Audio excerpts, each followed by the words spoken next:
गीता के चौथे अध्याय में भगवान श्री कृष्ण अर्जुन से कहते हैं कि तुम्हारे तथा मेरे तो अनेकों जन्म हो चुके हैं।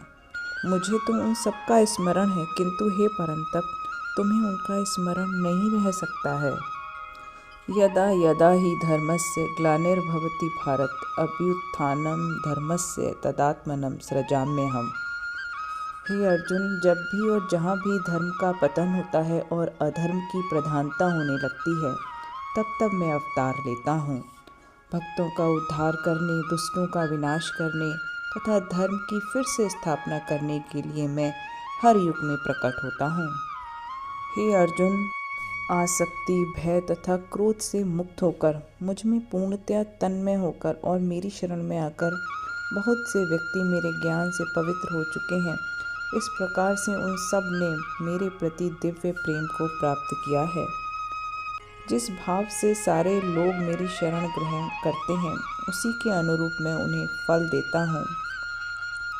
इस संसार में जो मनुष्य अपने कर्मों का फल चाहते हैं, वे देवताओं की पूजा करते हैं, और निसंदेह इस संसार में मनुष्यों को अपने कर्मों का फल शीघ्र ही प्राप्त भी होता है। मुझ पर किसी भी कर्म का प्रभाव नहीं पड़ता और ना ही मैं कर्म फल की कामना करता हूँ। जो भी मेरे संबंध में इस सत्य को जानता है, वह भी कर्मों के फल में नहीं बंधता।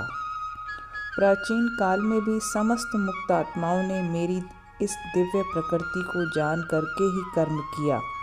अतः तुम्हें चाहिए कि उनके ही पद चिन्हों का अनुसरण करते हुए अपने कर्तव्य का पालन करो। भगवान श्री कृष्ण कहते हैं, कर्म क्या है, अकर्म क्या है, इसे निश्चित करने में तो बुद्धिमान व्यक्ति भी मोहग्रस्त हो जाते हैं। अब मैं तुम्हें बताऊंगा कि कर्म क्या है, जिसे जानकर तुम समस्त अशुभ चीज़ों से मुक्त हो सकोगे। कर्म की बारीकियों को समझना अत्यंत कठिन है अर्जुन। अतः मनुष्य को चाहिए कि वह यह ठीक से जाने कि कर्म क्या है, विकर्म क्या है और अकर्म क्या है।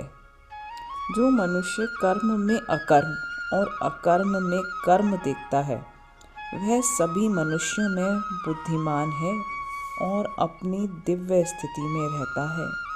जिस व्यक्ति का प्रत्येक प्रयास कामना से रहित होता है, उसे ही साधु पुरुष कर्ता कहते हैं, और जिसने पूर्ण ज्ञान की अग्नि से कर्म फलों को भस्मसात कर दिया है, अपने कर्म फलों की सारी आसक्ति को त्याग कर सदैव संतुष्ट तथा स्वतंत्र रहकर, वह सभी प्रकार के कार्यों में व्यस्त रहकर भी कोई सकाम कर्म नहीं करता।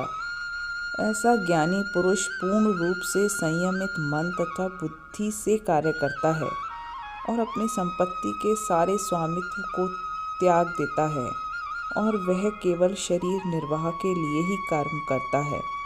इस तरह कार्य करता हुआ वह पाप रूपी फलों से प्रभावित नहीं होता। जो स्वतः होने वाले लाभ से संतुष्ट रहता है और जो द्वंद्व से मुक्त है, ईर्ष्या नहीं करता, सफलता और असफलता दोनों में स्थिर रहता है, वह कर्म करता हुआ भी कभी नहीं बंधता। हे अर्जुन, द्रव्य यज्ञ से ज्ञान यज्ञ श्रेष्ठ है। अंततः सारे कर्म यज्ञों का अवसान दिव्य ज्ञान में ही होता है, क्योंकि इस दिव्य ज्ञान के द्वारा ही तुम यह देख सकोगे कि सभी जीव परमात्मा के अंश रूप हैं, अर्थात वे सब मेरे हैं। यदि तुम्हें समस्त पापियों में भी सर्वाधिक पापी समझा जाए, तो भी तुम दिव्य ज्ञान रूपी नाव में सवार होकर इस दुख सागर को पार करने में समर्थ हो जाओगे। जैसे प्रज्वलित अग्नि ईंधन को भस्म कर देती है, उसी तरह हे अर्जुन, ज्ञान रूपी अग्नि भौतिक कर्मों के समस्त फलों को जला डालती है। इस संसार में दिव्य ज्ञान के समान कुछ भी शुद्ध नहीं है। जो व्यक्ति भक्ति में सिद्ध हो जाता है, वह यथा समय अपने अंतर में इस ज्ञान का आस्वादन करता है, उसे इसकी भली भांति अनुभूति हो जाती है। हे अर्जुन, जो श्रद्धालु दिव्य ज्ञान में समर्पित हैं और जिसने अपने इंद्रियों को वश में कर लिया है, वही इस ज्ञान को प्राप्त करने के अधिकारी हैं, और इसे प्राप्त करते ही वह तुरंत शांति को प्राप्त हो जाते हैं। किंतु जो अज्ञानी तथा श्रद्धाविहीन व्यक्ति शास्त्रों में संदेह करते हैं, उनकी बताई हुई बातों पर भरोसा नहीं करते, वे भगवान का अमृत कभी प्राप्त नहीं कर सकते। संशय आत्मा के लिए, यानी जो इन पर संदेह करते हैं, उनके लिए ना तो इस लोक में और ना ही परलोक में कोई सुख है। जो व्यक्ति अपने कर्म फलों का परित्याग करते हुए भक्ति करता है और जिसके इस दिव्य ज्ञान के द्वारा संशय संदेह विनष्ट हो चुके होते हैं, वही वास्तव में आत्मपरायण है। हे अर्जुन, वह कर्मों के बंधन से नहीं बंधता।